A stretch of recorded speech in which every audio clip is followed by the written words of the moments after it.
Okay, let's start with some information, some useful information about today's video. It's not going to be a how-to style video, no tutorials today. My goal is to show you what I'm doing. We can think about the tutorials at some point in the future. Also, there's going to be a lot, and I mean a lot of blurring. I know some of you don't like that, but this is my real account, and I'm not gonna show you what I have in my Rio account, okay? So let's go. Okay, first things first, I changed some things on my properties. Let's start by creating a new node, okay?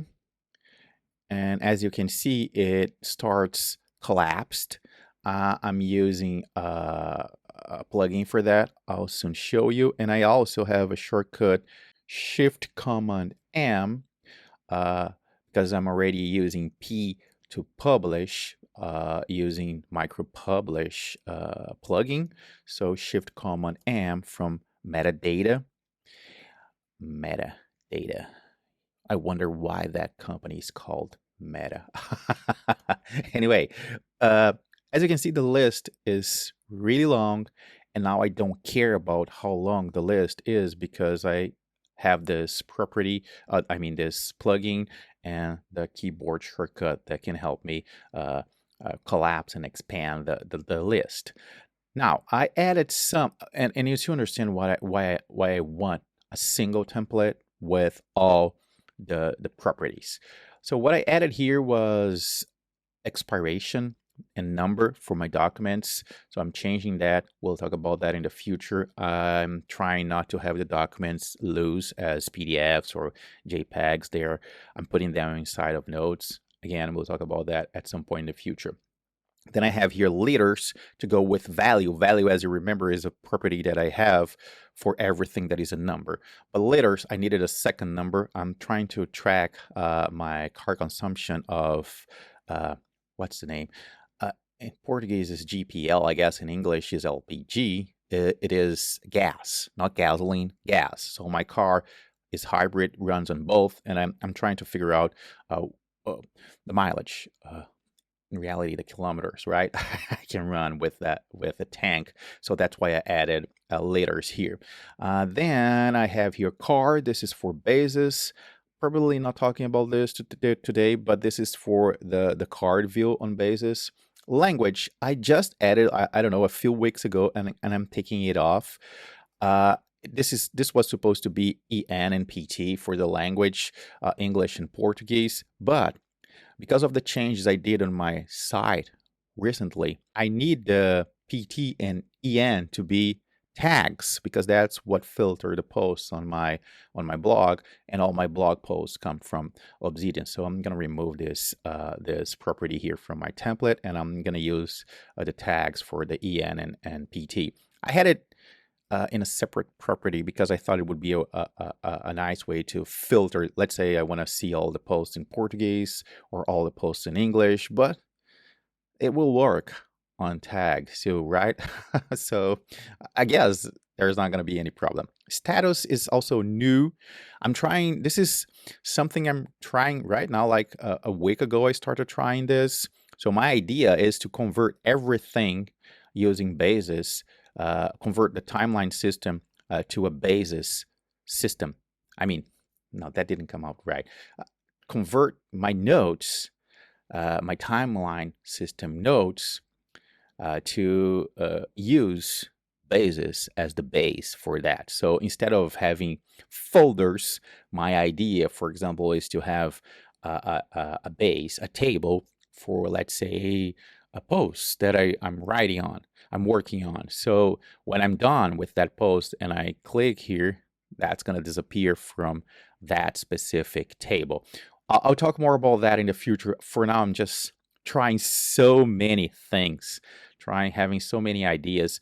I may be able to run my entire system on basis, but more on that in the future. So these are my new properties. So let's take a look at the plugins. First, I'm gonna turn this off. I really love the auto template trigger, but I don't have a need for this anymore, but I don't want to uninstall it just yet. So let's turn this off for now. Then this one here, fold properties by default. This is the one that will always uh, open nodes with the properties folded, collapsed. Okay, so this is the one, and I set a keyboard shortcut to be able to quickly switch from one state to another instead of hitting that little arrow pointing down and up. Okay. Oh, something that has nothing to do with this video, but sometimes you ask me how many nodes I have. Why do I have so much? Why my vault is so large? This is not a lot of nodes, but that number is only showing the markdown files. If I click here, then you have all my files. I have a lot of files, and that's why I have a lot of gigabytes here. So let's turn this back to only markdown files. Now, the next thing I turned it on was this one here, unique node creator. And here you can see this is the first change I did. This is where all my nodes are being created now inside the timeline, and inside that I have a current folder. It wouldn't be needed if I didn't have so many files on my Obsidian. The thing is, I cannot synchronize this with my phone. It's too much. And what I'm trying to do here is create a temporary place inside the timeline for, let's say, the current year, or maybe 2 years. I don't know yet. I'm going to test this. But when I'm done with, when I'm run out of space on my phone, I can come to the computer and move files from the current, maybe, I don't know, 6 months ago, a year ago, 2 years ago, and move them to the timeline. So this current here exists only because of the way I sync. Obsidian, I use sync thing, and the filter there. I mean, there are many ways to filter things there, but I wanted to keep it as simple as possible. So I'm basing my filters on folders, and this folder is the one being synchronized with my phone. The other ones on the timeline, they are not being synchronized with my phone. To be honest, there are 1 or 2 other folders that are being synchronized, but most of the folders inside the timeline, they are not being, the subfolders, they are not being synchronized with my phone. So the current here, it's only because I don't have enough space. If I had a space on my phone, this wouldn't be needed. I would be able to create the nodes inside the timeline. Perfect. This is the template, the one I just showed you. And this here is how I'm creating all my nodes now. I started doing this about a month ago, and I really, really enjoy this. So all my nodes, all my files, they start with this. So the file names, every single file from now on, I didn't change the I mean, I have what was that, 10,000, 12,000, I don't know. I didn't change the old ones. I'm changing them as I use them, and I may change all of them at some point in the future, maybe ask AI to do that, I don't know.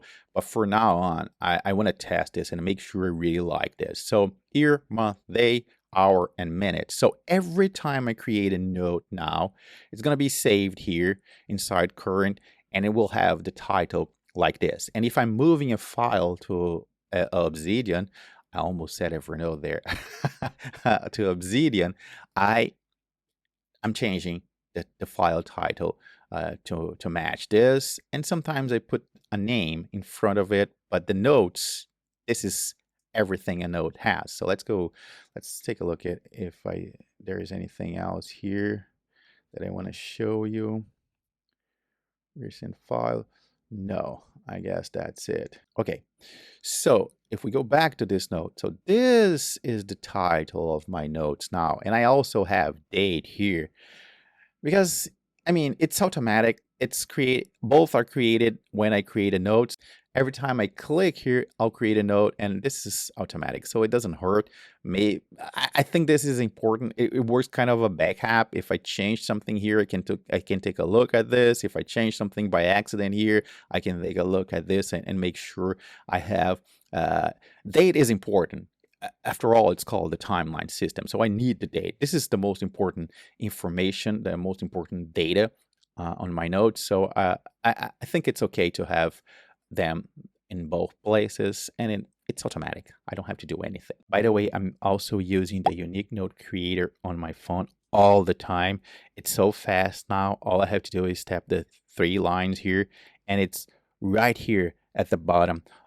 My thumb is precisely there, so I just tap and create a note, and that's how I'm doing it. I'm creating a note for everything, and all notes have that format, date and time. That's perfect. I love it. So title is title, and I'm happy with that now because I can use any character, because as you may know, if you add something like this, you cannot do it, or even something like this, depending on the system. Mac supports it, but I guess Windows doesn't. Android for sure doesn't support this. So there are some characters that you cannot use. And here I can use whatever I want. So this is some, I was not planning for this, but it's really cool that I can now write the title the way I want it. Because before, as you remember, I would write the title here in front of the date, and then let's put in air quotes here, the real title below with all the characters. Okay, so this is going to start like this, and then I can create a note. So let's go take a look at my bases, because this is what we are here for. So I have this base table, which is all my notes. So this is what it looks like. I mean, you can't see a lot, but I'll talk about it and you understand it. So the file name now is beautiful. It's perfect. It's a line. It's beautiful, and the note title is right here.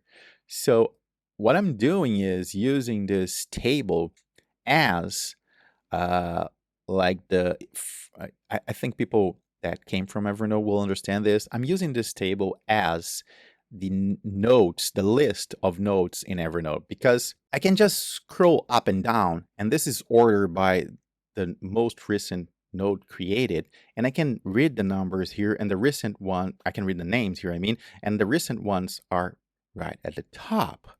And I have some other views to this table. So I have clients, I have trips, and other views that will help me do what I was used to doing in Evernote, which was filter using tags. I have the views there. And talking about tags, there are many other properties here that I'm using to categorize the note. So what I'm doing is, if I'm looking for a note, I'm looking here at the title, because that's what I'm gonna remember most likely. But if it is something older, I can scroll down and take a look at the date, because let's say I'm looking for something I did last week or last month, I can simply scroll up and down and look for that.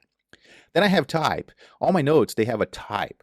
So I have script notes, I have blog notes, which are the notes that I post. I have notes, which is a note, just a note, so notes for notes. I have clipping from things I clipped, activity for my runs, walks, tours that I do, anything that is an activity, physical activity, I mean. I have journal and so many others. So this is a category that is helping me with this. So this guy's here, there. I have clients, for example, the node type is client, or the node type is session, client session. So this is based on this is how I am creating the other views. And also, if I'm looking for a note, I can take a look at the title, and right after that title, I can see the type of that note. Here's an important thing that you're probably not seeing here, but there are 2 types missing here. This note here doesn't have a type, and this note here doesn't have a type. So let me make a pause here, because all this will only work if I add the appropriate properties. I need the properties that are related to that type of node to be added to the node. Otherwise, this is not going to work. So I'm trying to build that habit of putting all the properties I need. And as you saw, I missed two here, but that's okay. I'll get better. And talking about missing, some of the nodes don't have titles, and that's on purpose because when I post to my blog, I can post with a title or without a title. Like a social media post, the micro-publish plugin reads the title, checks if there is a title to create a title or not. So I have to have that empty, and I know that there's a blog because to the right, there is the blog type. You of course can't read it, but this one here is not blog. This one here is a script. And this is another thing that I was not expecting, and it's working so well. So I'm really terrible with titles. I leave that for the very end, and I'm really terrible with it, but I'm good with ideas to record videos, write articles, and things that I want to publish. So now I can simply create a node. It has the date. I don't need to put a title. It has a script. And because of this unchecked, I can filter all my nodes that are type script and are unchecked. So that means that I'm still working on those nodes. And then when I'm done with that script, I can check it and it will disappear from that filter.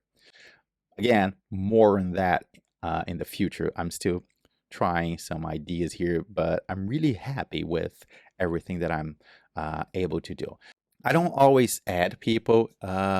It's more of context. When I like to add something to the note to help me remember what that note is or who was with me. So I usually do that with clients, or if it's a journal entry and I want to put people, add people that it's more of a having fun moment. It doesn't have really, it has a real use when it's clients. I can filter the clients using people.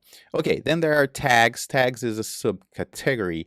Like I said, for example, I have a type activity, and then I would have tag run, I would have tag trail, I would have tag trip, or I mean walk. That is something I do when I'm traveling. So this tags in my system, they work as a subcategory. And now I'm adding the PT for Portuguese posts and EN for English posts to the tags. Then the folder, this is here just to help me with some context, but I may remove this in the future. It's here now because I'm reorganizing things in Obsidian. As you can see, the entire list is timeline current because I've been doing this for a while now, so everything is inside this folder. But if we scroll down, I can't show you because there are some client names here, but you can see by looking at it that the name is different, the folder is different, and I'm keeping it here because I'm organizing everything, putting everything inside the single folder. I don't think I'll be able to use a single folder. I want to keep it as close as possible to one, okay? Then I have date here. It's the same situation. Folder and date, they are here temporarily. And when I say temporarily, month, maybe years, because I'm reorganizing things, and some of my notes may have the wrong date on the title. This here, the property date, was here from the very beginning when I imported things from Evernote. I imported them, adding the node creation date from Evernote to the node to the property date. Wow, that was the creation date of the node in Evernote became the date property in Obsidian. So I have dates, the property date, I have that on all my notes. But I may have a wrong date on the title, or even may not even have a they there. So this here is helping me organize things. And again, another thing that I was not expecting to help me is how easy it is to chain things on many nodes here. For example, I know that this here is a blog, so I can simply select blog here and add blog to this empty space. And that's where these two last columns here are helping me, the folder and the date, if I need to check something. So it's going to take a while to organize everything, but it's going to take less time than it would if I didn't have bases. And there you have it. Basis is why I disappeared for a while. There are so many possibilities here, and you can certainly expect more videos about this in the near future. If it was helpful, I'd appreciate a thumbs up. Thank you so much for your time. See you soon.